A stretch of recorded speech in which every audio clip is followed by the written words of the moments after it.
सहना भवतु सहनौ भुनक्तु सह वीर्यं करवावहै तेजस्विनावधीतमस्तु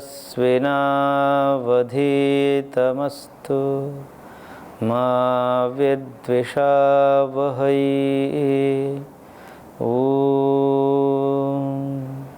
शांति शांति शांति। ओम श्री परमात्मने नमः। न्याय दर्शन के हम चौथे अध्याय के दूसरे आह्निक पर विचार कर रहे थे,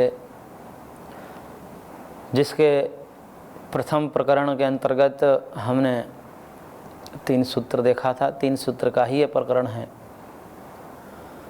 तत्व ज्ञान उत्पत्ति के संदर्भ में यह प्रकरण था, जिसमें सूत्र संख्या 1, 2 और 3 क्रम से हमने अध्ययन किया।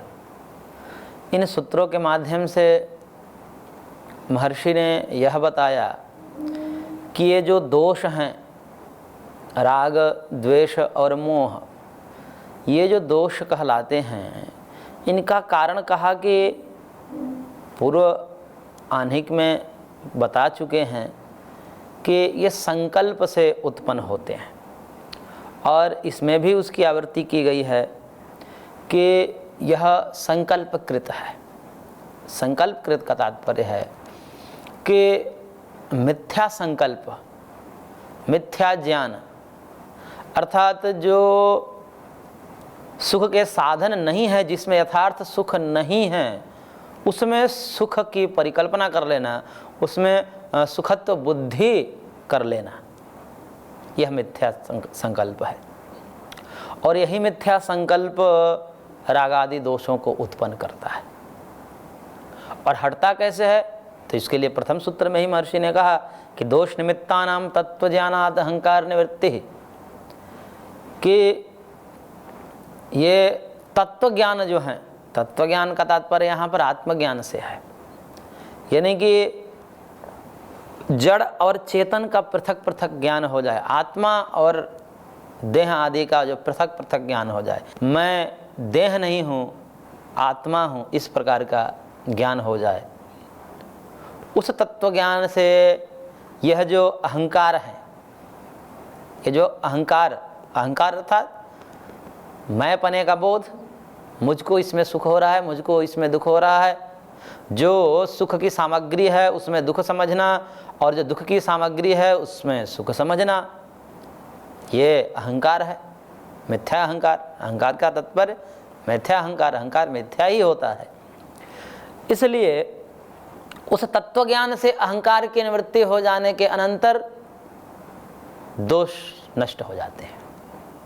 यानी कि राग, द्वेष और मोह, ये जो 3 मूल कारण हैं इस जन्म का, इस देह का, और देह से फिर शुरू होने वाले जो दुख हैं, उनका कारण जो है राग, द्वेष और मोह है।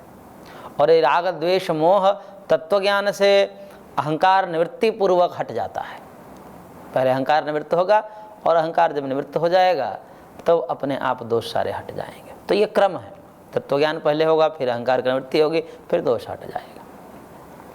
और करें कि ये दोष उत्पन्न कैसे होता है, तो उसके लिए दूसरे सूत्र में कहा कि दोष निमित्तम रूपादयो विषयाः संकल्पकृता है, कि ये जो दोषों को उत्पन्न करने वाले विषय हैं, वो कौन से विषय? रूपादि विषय, जो संसार में सुख की सामग्री के रूप में जिसको हम उपभोग करते हैं, या सुख के साधन के रूप में हम समझते हैं, उसका संग्रह करते हैं, वो समस्त रूप आदि विषय जो हैं, जो व्यक्ति को आकृष्ट करता है अपने तरफ। रूप आदि विषय, ओ रूप आदि विषय यहाँ पर भिन्न भिन्न सामग्रियों के रूप में समझना चाहिए, जिसमें सुख मिल रहा है उसके रूप को ग्रहण करना चाहिए। तो ये जो रूप आदि विषय हैं, रूप, रस, गंध, स्पर्श आदि, इन में जब मिथ्या संकल्प होता है, या इनको बार बार उस दृष्टि से देखा जाता है, भोग की दृष्टि से, कि ये मेरे लिए सुख के साधन हैं। जब व्यक्ति ये समझ लेता है, चाहे वो गलत ही समझ ले, दुख के साधन को सुख के साधन समझ ले, तो समझना तो उसके अंतर्गत उसके मस्तिष्क में यही बात बैठ जाती है कि ये सुख के साधन है, चाहे भले ही दुख के साधन क्यों ना हो। पर जब ये समझ लिया, वहीं से ये राग आदि उत्पन्न होने लगते हैं। फिर जहाँ जहाँ सुख होगा सुखानुशयी राग, सुख के पीछे पीछे राग आता है। और उस सुख के पूर्ति में, उस सुख की सिद्धि में यदि कोई बाधक हो तो उससे द्वेष हो जाता है, क्योंकि वो दुख देता है। सुख का न मिलना भी एक प्रकार का दुख ही कहा जाता है। तो वह दुख होने के कारण दुखानुशयी द्वेष, फिर द्वेष शुरू हो जाता है और फिर व्यक्ति उससे मोहित हो जाता है। सुख और दुख के बाद फिर मोहित भी हो जाता है, अज्ञानी मूढ़ हो जाता है, किम कर्तव्य भी मूढ़ हो जाता है। अब क्या करे, क्या ना, कुछ सूझ ही नहीं पाता। तो इस प्रकार से सारे अनर्थ का जड़ यहीं से प्रारंभ होता है कि ये जो विषय हैं हमारे समक्ष जगत में दिख रहे हैं, चाहे वो वस्तु के हों या व्यक्ति के हों, जड़ हो अर्थात चेतन हो, तो जड़ और चेतन दोनों से संबंधित रूप रस आदि को ग्रहण करना चाहिए। और उसमें भोग दृष्टि, भोग दृष्टि का मतलब वो संकल्प, मिथ्या संकल्प। कौन सा मिथ्या संकल्प? कि यह मेरे सुख के साधन है, इस प्रकार का संकल्प। इस प्रकार के संकल्प उसमें राग उत्पन्न करता है और राग से फिर इनकी श्रृंखला चल पड़ती है। राग, द्वेष, मोह, वो सब जो परिवार हैं इनके, वो इसी से जन्म लेने लगते हैं। तो इस कारण से दोष निमित्तम रूपादयो विषया संकल्प कृता, कि ये रूपादि जो विषय हैं ये दोष को उत्पन्न करने के लिए कारण बनते हैं।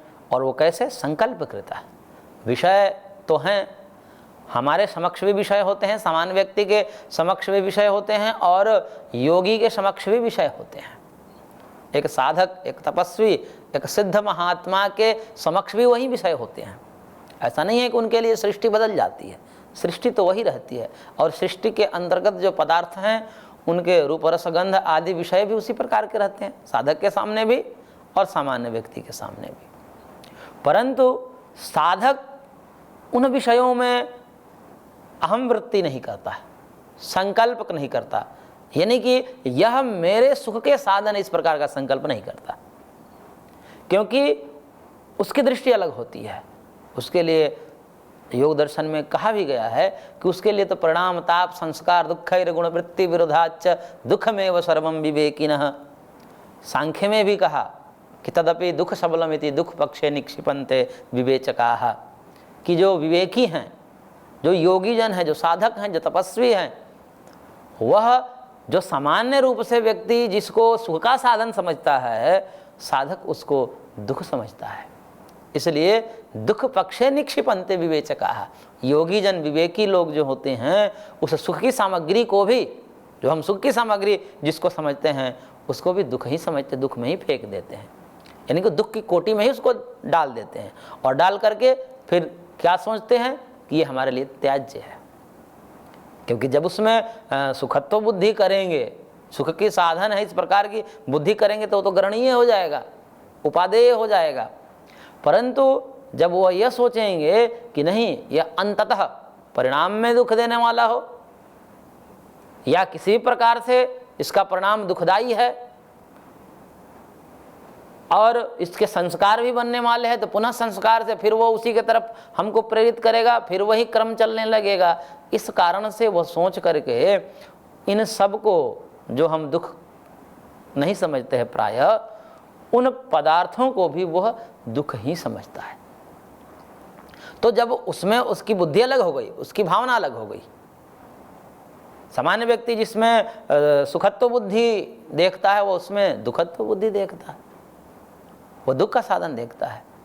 तो अब ये अंतर हो गया दोनों में, एक के लिए उपादेय हो जाएगा, एक के लिए हेय हो जाएगा, यानी कि एक के लिए ग्रहणीय हो जाएगा और एक के लिए त्याज्य हो जाएगा। तो जो सुखत्व बुद्धि देख रहा है कि अमुक पदार्थ जो रूप रस गंध आदि के साधन हैं, इसमें हमको सुख मिलेगा, इस प्रकार देखता है, तो वह उसको ग्रहण करने की चेष्टा करेगा, क्योंकि सुख सबको इष्ट है। तो सुख सबको अभिष्ट होने के कारण वह उसको ग्रहण करेगा, और ग्रहण करेगा तो सुखानुशयी राग फिर उसमें बाधा आ जाएगी तो दुख होगा, तो दुखानुशयी द्वेष, फिर चक्र चलने लगेगा राग द्वेष की, और ये राग द्वेष बंधन का कारण है। तब महर्षि इसके उल्टा सोचते हैं, वह इन सब सामग्रियों को दुख का साधन समझते हैं कि अंततः जो क्षणिक सुख दे रहे हैं ये भी अंत में दुख ही देंगे, इसलिए वह दुख के साधन के रूप में देखते हैं। और जब दुख के साधन के रूप में देखते हैं तो दुख कोई चाहता नहीं, दुख को कोई ग्रहण नहीं करना चाहता, तब वह वस्तु त्याज्य हो जाएगी उनके लिए। और जब त्याज्य हो जाएगी, उनके संसर्ग से दूर हो जाएगी, तो वह उसके लिए प्रयत्नशील नहीं रहेंगे, उसको ग्रहण के लिए प्रयत्नशील नहीं रहेंगे। जो प्रायः मनुष्य जिसके लिए प्रयत्नशील रहते हैं, योगी जन, तपस्वी जन, साधक जन, उसके लिए प्रयत्नशील नहीं देखे जाते। और प्रायः जिसके प्रति लोग उदासीन होते हैं, जिसको त्याज्य समझते हैं, साधक तपस्वी, उसके तरफ प्रयत्नशील देखा जाता है, आत्मा की तरफ, परमात्मा की तरफ, धर्म की तरफ। तो इसलिए ये दोनों के बुद्धि में अंतर है, भावना में अंतर है, उनके संकल्प में अंतर है। और संकल्प में भिन्नता होने के कारण एक के लिए ग्रहणीय हो जाता है और दूसरे के लिए त्याज्य हो जाता है।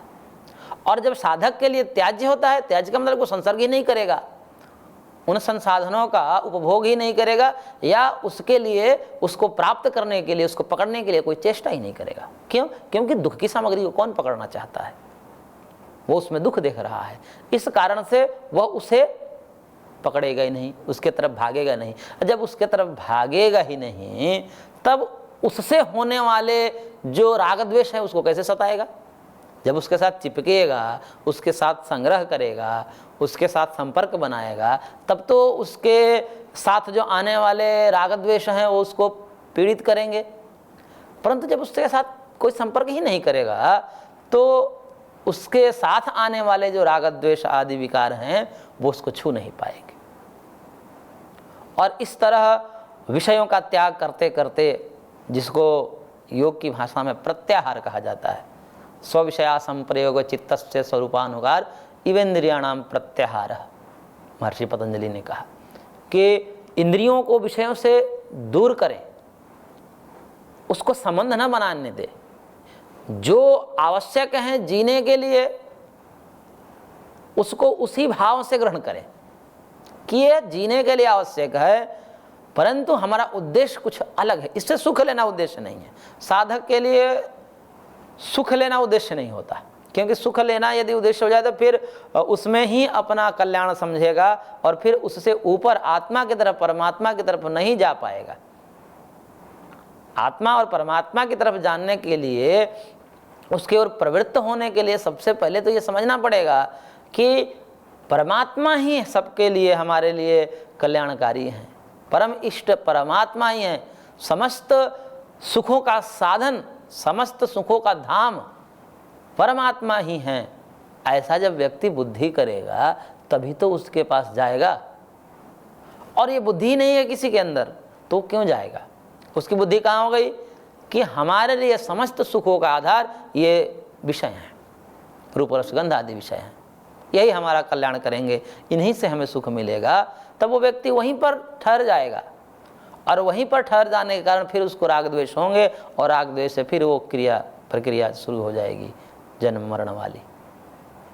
इसलिए पहले ये समझाया जाता है, उपनिषद में यही बात जो है बार बार समझाई जाती है कि परमात्मा ही एकमात्र उपास्य हैं, वही हमारे सुखों का आधार हैं, समस्त सुखों का देने वाले वही हैं, बाकी सब दुख ही दुख है। इस प्रकार से उपनिषदों में, अध्यात्म ग्रंथों में समझाया जाता है, हमको सुनाया जाता है।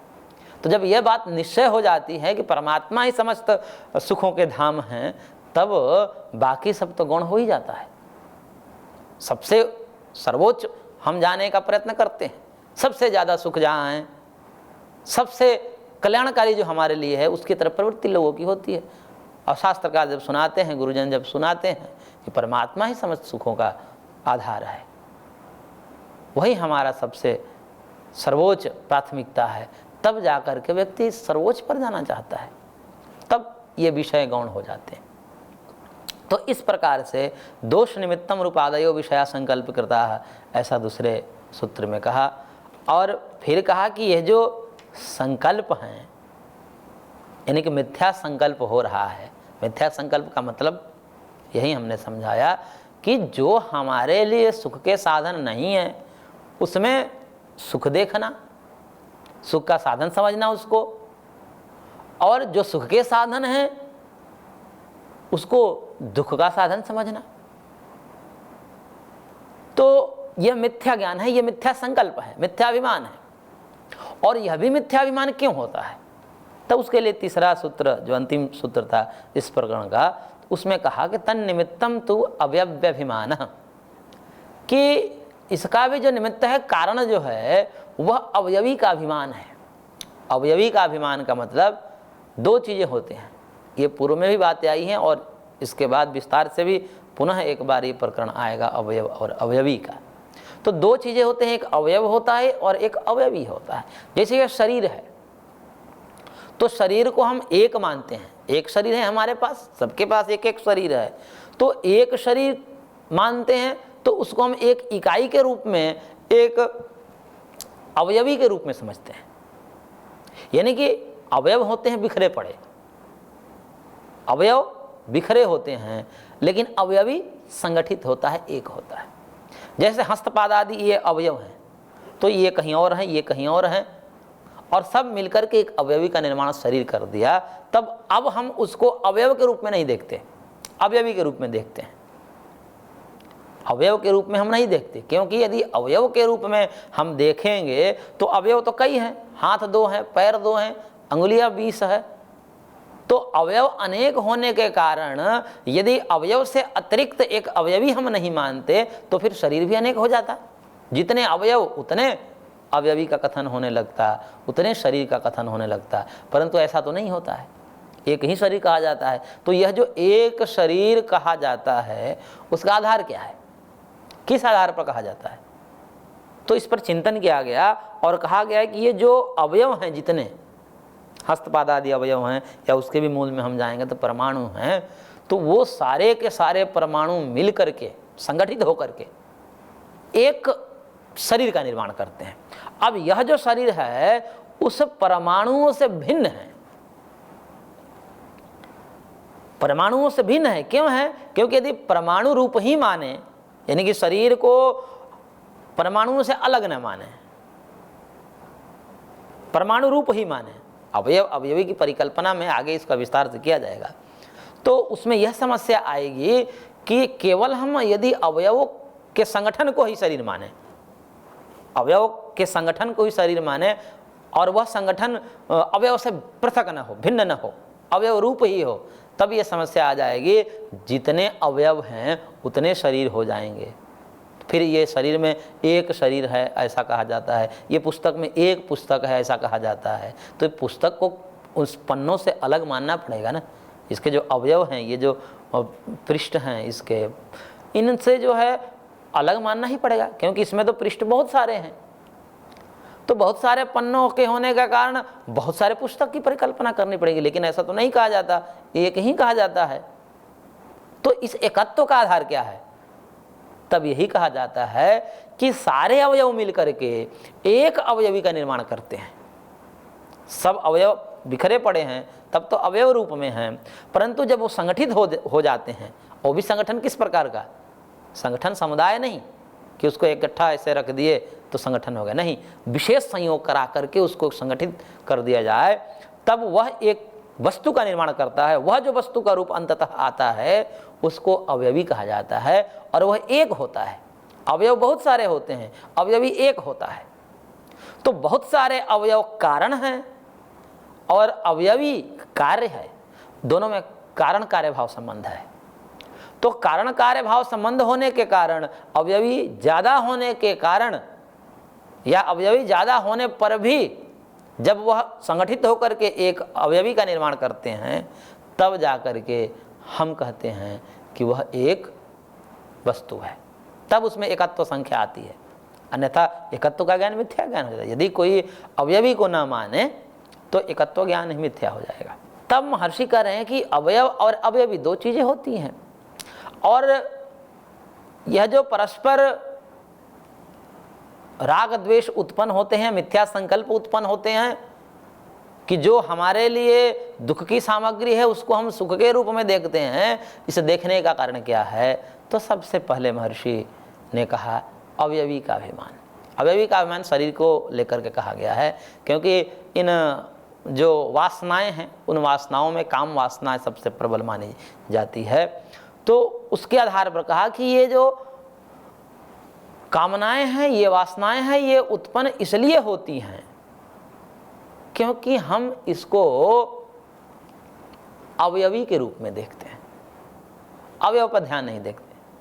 यानी कोई पुरुष या कोई स्त्री के जो शरीर है उस शरीर को हम देख रहे हैं, और शरीर क्या है? एक है, वह अवयवी है, पूरा संगठित रूप को देख रहे हैं। अवयवी को जब हम देखते हैं तब आकर्षण होता है। जब हम अवयव को देखते हैं, अंदर तक देखते हैं, उसका मूल तक देखते हैं, तब कहते हैं कि कोई भी व्यक्ति आकृष्ट नहीं होगा एक दूसरे के शरीर के प्रति, क्योंकि मूल में देख लेगा रक्त, मांस, अस्थि, मल, मूत्र, वात, पित्त, कफ, ये सारे क्या हैं? ये मल हैं, ये गंदगी का अंबार है। जब वो मूल में देखेगा, इनके अवयव को देखेगा, तब वो कहेगा कि इस अवयव को लेकर हम क्या करेंगे, इसके लिए इसमें कौन सा हमें सुख मिल जाएगा? ये तो हमारे दुख के साधन है। तब उसकी दृष्टि इस प्रकार होने से वह आकर्षित नहीं होता, एक दूसरे के शरीर के प्रति वो आकर्षित नहीं होता। और जब आकर्षित नहीं होता तो धीरे धीरे विषयों का त्याग से, इंद्रियों को उन विषयों से संयमित करके उसको त्याग करते करते करते करते फिर वह त्याग एक वैराग्य में परिवर्तित हो जाता है। त्याग वस्तुगत होता है, इंद्रियगत होता है, इंद्रियों के धरातल पर होता है कि इंद्रियों को प्रयत्न पूर्वक विषयों को खींच करके उसको हटा करके रखना, ये हो गया त्याग। मन में आता है कि इसको चख लूँ, इसको छू लूँ, इसको सूंघ लूँ, मन में आएगा, लेकिन शास्त्र ज्ञान के अनुसार, शास्त्र के उपदेश को मान करके फिर व्यक्ति उसको अनिष्ट का साधन मानते हुए मन में आई हुई जो भावना है उसके विपरीत वह अपने को बचाता है, उन साधनों से, उन विषयों से अपने आप को बचाता है। तो यह त्याग है। और यह त्याग जैसे जैसे चरमावस्था पर पहुंचती है, निरंतर लंबे समय तक त्याग की अवस्था में रहते रहते फिर वह चीज़ मन से ही हट जाती है, फिर मन भी उससे दूर हो जाता है। प्रायः प्रारंभिक अवस्था में मन में वो कामनाएं रहती है, लेकिन उसको हम त्याग करके दबाते हैं, और धीरे धीरे दबाते दबाते दबाते उसका सेवन न करते करते एक ऐसी स्थिति आती है कि मन भी उसके प्रति उदासीन हो जाता है। उन विषयों के प्रति जब मन उदासीन हो जाता है तब कहते हैं कि व्यक्ति विरक्त हो गया। विरक्त मतलब राग से रहित हो गया। अब उसकी आसक्ति हट गई उन पदार्थों से, उन विषयों से, वह मन के स्तर पर होता है, इसलिए उसको वैराग्य कहते हैं। तो त्याग आवश्यक है, बिना त्याग के कोई साधक, कोई तपस्वी, कोई सिद्ध हो ही नहीं सकता। इसलिए पहले त्याग आवश्यक है।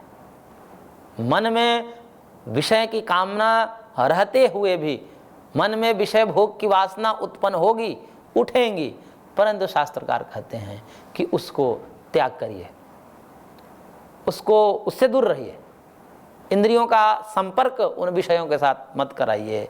तब धीरे धीरे ऐसा करते करते एक समय ऐसा आएगा कि विरक्ति हो जाएगी, मन भी उसके प्रति उदासीन हो जाएगा। और जब मन ही उदासीन हो जाएगा तो वैराग्य की स्थिति उत्पन्न होगी। और महर्षि पतंजलि कहते हैं कि अभ्यास वैराग्याभ्याम तन्निरोध, अभ्यास और वैराग्य के द्वारा परम तत्व की प्राप्ति होती है। तो इस प्रकार से व्यक्ति उस परम तत्व को प्राप्त कर लेता है और अंततः इस भव सागर से पार चला जाता है, देह बंधन से मुक्त होकर के स्वरूपावस्थिति को प्राप्त होकर के समस्त दुखों से दूर हो जाता है। तो इस प्रकरण में यही महर्षि ने बताने का प्रयत्न किया कि जितने भी ये राग हैं, मिथ्याभिमान हैं, राग द्वेष हैं, इसका मूल कारण परस्पर में शरीर को देखना, परस्पर ऊपर ही ऊपर देखना, मूल में न देखना, उसके अवयव को नहीं देखना, यही समस्त आकर्षण का कारण है। और इसका त्याग करना, मूल में देखते रहना, और मूल में देखने से फिर धीरे धीरे त्याग करते करते विरक्ति की अवस्था में पहुँचते हैं, तब वो स्थिति को प्राप्त कर लेते हैं। तो इस प्रकार से महर्षि ने यहाँ पर तत्व ज्ञान के संदर्भ में कुछ बातें कही। आगे हम इसको और विस्तार से समझेंगे। आज की कक्षा को यहीं पर विराम देते हैं, शेष अगले अंक में।